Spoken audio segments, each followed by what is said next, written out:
Hey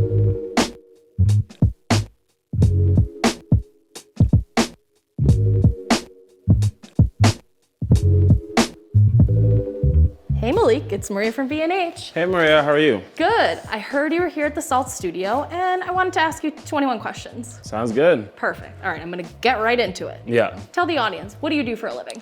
I'm a photographer. I'm mainly focused in fashion, portraiture, and now documentary. Great. And what are you doing right now?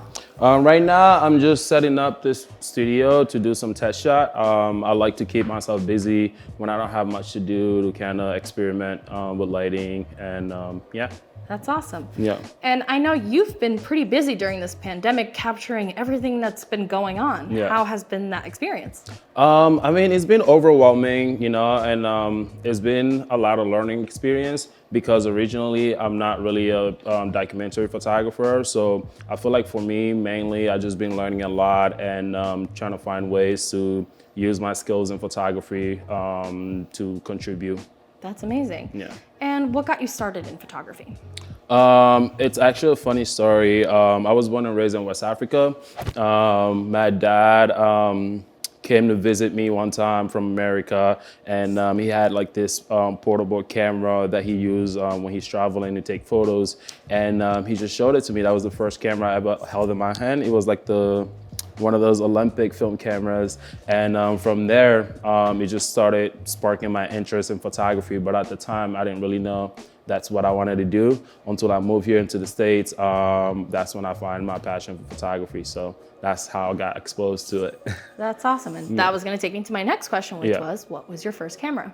The first camera I ever bought with my own money was a Nikon 5100. Yeah, it was my first DSLR, and I still have it to this day. Wow. Yeah. And what's your go-to camera and lens now? Well, my go-to camera and lens right now is this bad boy right here, the Nikon Z7. I just started working with this camera last year, because we're in 2021 now.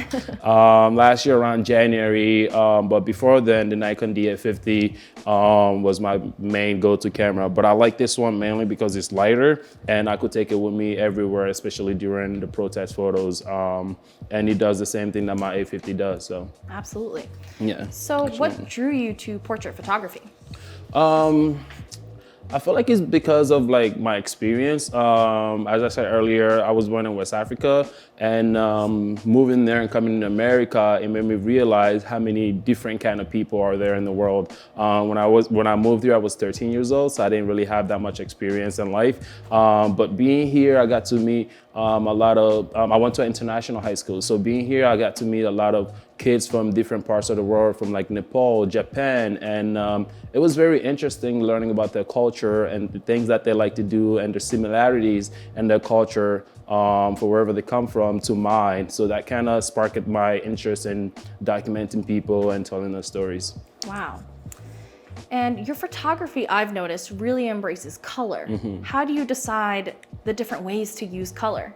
I'm inspired by color a lot. I don't really think it's like a intentional thing. Most of them is just like, it's just what I see and the colors that I feel like relates to my mood when I'm shooting or like to my subject. My work is all around telling a story of who I'm photographing, and by doing that, I also want to tell my own story. So I use my experience and from traveling and meeting all these people from around the world and try to somehow use that and translate that and find colors that relate to that, if that makes sense at all. Of course. Yeah.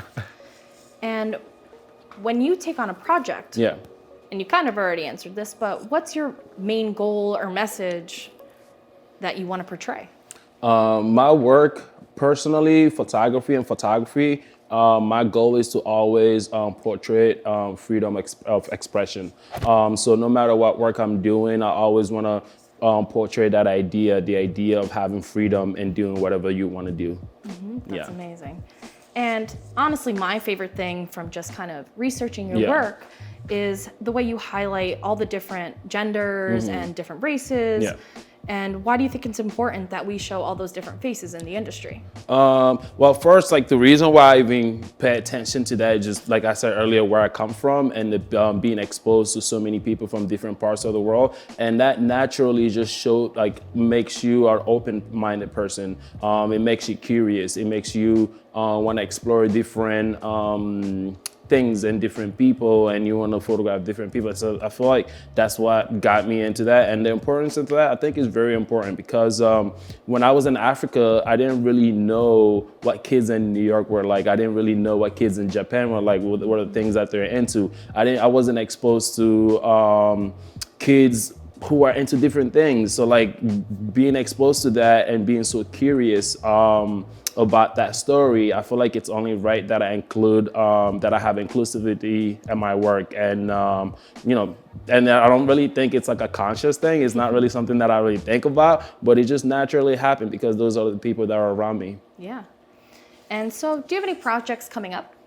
Right now, I've been doing a lot of assignments. That's been keeping me busy for my personal projects. Over the years, I worked on a lot of personal projects, and it's what kept me being creative. So whenever I have a free time, stuff like this, I always set things up and shoot on my own. And right now, I've been focusing on doing a lot of FaceTime series. I started that in the beginning of quarantine last year. And as I've been doing it, I've been finding new ways to do it, new ways to explore, and new lighting styles. So right now, I'm trying to master that and then use that to work on my personal project with my friends that are around the world that unfortunately can't be here because of COVID and quarantine. And then January 22nd, I'm going to be in this panel called Branding of Photography with Maurice. I'm pretty excited about that. No, that's awesome. Mm-hmm. All right, switching it up a little bit. Yeah. What are some tips for somebody who wants to get into fine art portraits like you? Wow, that's a very quick question because I feel like I got into it not really like, oh, this is what I really wanted to do, but it's just me exploring things that I'm into, things that I like to photograph. So my first tip to whoever wants to do fine art photography, make sure that's really what you want to do. Make sure you have a passion for it, because at the end of the day, you could be really good at something, and if you don't really have the passion for it, it won't really make you happy. The reason why I get up every day and set shoots up for myself, even if I'm not getting paid for it, or reaching out to my friends, pretty much blowing up their phone, like, hey, clear your schedule, let's shoot, and things like that, is because I have a passion for it. Like, I love doing it, and as long as you love doing it, you won't ever work a day in your life. You just feel like clicking buttons. So my tip would be just find something that you love. It doesn't really even have to be fine art photography. It could be anything. It could be landscape. As long as you enjoy it and it gives you that rush, then that's all you need. That's great advice. Yeah. All right, favorite color? Favorite color, damn. It's so funny I saw that question, but I don't really have a favorite color. I feel like I'm really into anything. For a while, I thought red was my favorite color, and then before that, I thought green was my favorite color. Even though I'm wearing green right now, it's not really my favorite color anymore. So I don't know. Right now, I'm really into darker shades. So like, it doesn't really matter what color it is. Like dark pink or like, I don't know, dark green or something like that. I don't know. But I like a little bit of everything. And so what has been the most impactful shoot you've ever been on? The most impactful shoot, it's funny because 2020 has been a very interesting year. Weirdly, I feel like every shoot I did in 2020 has been really impactful because we're all getting adjusted to this new reality, to these new ways of working. We're all used to meeting with people and photographing, not really worrying about a pandemic, and now we have to adjust with everything. So from my FaceTime series to my journalism, I feel like all of them are important because they're all somehow contributing to making a better world, to finding new ways and exploring and being curious. But if I were to pick one to say that was my favorite, I would say pretty much all the journalism that I did this year. I felt like they played a big part of me knowing what I want to do with my skills and knowing what I want to do to contribute to society. So I feel like the documentary works I've been doing over the last few months has been the most important jobs that I've done since I started photography. For sure. And what has been the most challenging shoot you've ever done? The most challenging shoot I ever done. Okay, this is a story. So in 2018, I think this was like my second assignment ever. Before I even get into that, I want to say thank you to Clinton Carhill. At the time, he was an editor at Bloomberg Business Week. I think now he's with New York Times, but he gave me my first assignment ever. And then my second assignment ever that he gave me was to photograph Dwayne Wade, the basketball player. And that day, I woke up super early. At the time, I lived in the Bronx. Packed literally all my camera gears just in case if something go wrong, I have a backup. I had my hard drive, extra hard drives, all my memory cards, my laptop, and literally everything that I own in photography at the time. Got in a gypsy cab in the Bronx, just stopped it on the street. On my way to the shoot, I went to drop off my little brother at school early in the morning. And then as I got out of the cab to make sure that my little brother is off the street, the driver drove up with with all my equipment. I think it was about like $45,000 worth of camera equipment, literally an hour before a shoot with Dwayne Wade, one of the biggest assignments I had at the time. So you could tell I was freaking out. I was super scared. I think that was must have been the most challenging shoot because I had never experienced anything like that, and I don't think I will ever experience anything like that again, hopefully. But I had to keep myself calm during the shoot and not really think about my equipment. I was lucky I had an assistant who were picking up the lighting equipment, so I just called them right away. I'm like, hey, rent the camera, 2 lenses, and some memory cards. We're gonna get this shoot done still, even though I gotta file a police report and all of that. So I went and did the shoot, and right after the shoot, I gave all the stuff to my assistant to go drop it off, and then just went to look for my camera equipment. But luckily, I found them 2 months later, thanks to B&H. The guy who took them tried to go sell it at B&H, and you guys have been working with me a lot, so you have all the information to all the serial numbers to my cameras and my photo equipment. So once he tried to go sell it, I just got a call like, hey, we got the guy who tried to sell your cameras. Shout out to Gabe, okay? he made that happen. So wow. Yeah, that's unbelievable. Yeah. Oh my goodness. All right, well, now next question after that story. So do you have a favorite shoot where you got to be super creative? Yes. One of my favorite shoot that I actually really, really love to this day, well, it was like 5 months ago. It was for the Nikon Z62 campaign. They reached out to me and they're like, hey, we're coming out with these new cameras. So I got to use them before anybody got to use them, which was really fun. They're like, we're coming out with this camera and we love your work. So we want you to take the camera, go somewhere and have fun. Pretty much that's what they told me. So I hired a few of my friends as models, and then we went location scouting in upstate New York, and we went there for 2 days and just shot pretty much the whole 2 days. And it was really fun because when I was starting out in photography, when I didn't have money to book studios to get like the lightings that I wanted, my friends are what pretty much kept me together and helped me learn what I learned today, because I'll reach out to them, either the models or not, be like, hey, I got my camera, let's go shoot. So doing that shoot for Nikon kind of brought back those feelings, being around the same friends that I started photographing when I first became a photographer. We were just there up for 2 days and just being creative, doing anything that comes to our mind. And some of the pictures I got there are my most favorite. Wow, that's great. And so maybe a tough question here. Yeah. If you could only use one lens forever, which one would it be? Oh, that's not a tough question at all. That's a 24 to 70 millimeter Nikon lens. I have the f4 right now, but ideally I would like a 24 to 70 f2. 2.4, sorry, yeah. And if you weren't a photographer, what would you be?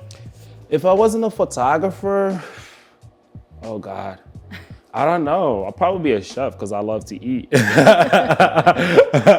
Yeah, I'll probably be a chef. I mean, before photography, I was a menswear designer. That's what I thought I had a passion for. And I took classes at like FIT down the street. And then I realized I don't really like making clothes as much as I like to photograph them. So I will either be a stylist or a chef, which is totally different from each other.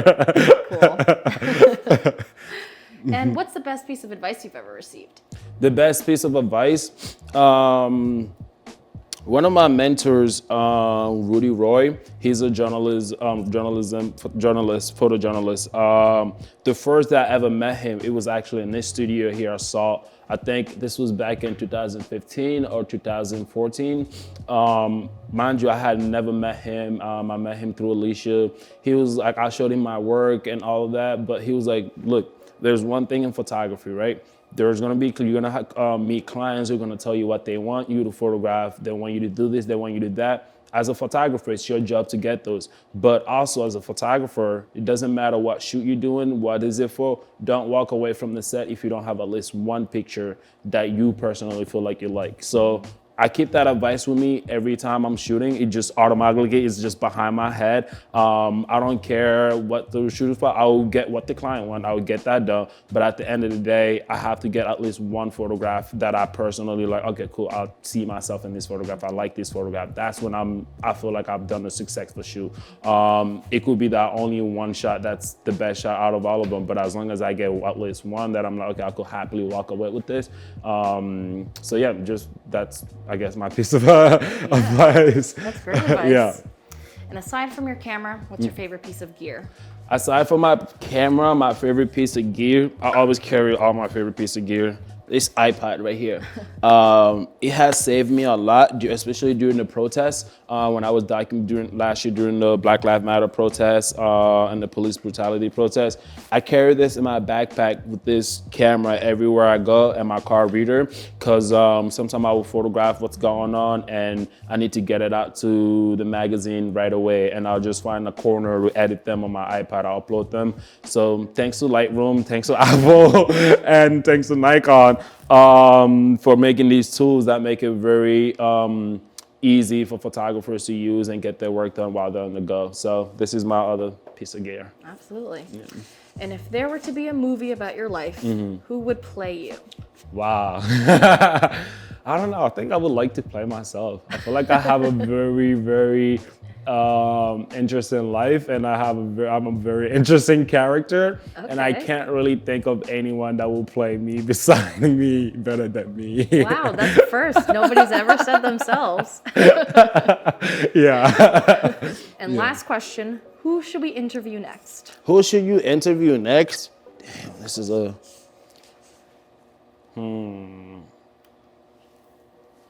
So this is like super random, but I have a friend of mine. This is like we're not really close friends, but we've known each other for a really long time. He's an artist, he's a painter. He draws and paint. I'm currently planning on doing a collaboration with him. But I think he'll be a very interesting person to interview because of what he does and the work that he creates. And I think he's like 2 years younger than me, but his work always blows me away. And I look forward to working. His name is Jordan. It's short as JRRDAN, and that's his Instagram. But I think you should interview Jordan. Absolutely. Well, call him right up. Okay. All right. So I'll let you get back to it. Awesome. Thank you so much for taking the time. Appreciate it. All righty. Have a good one. You too.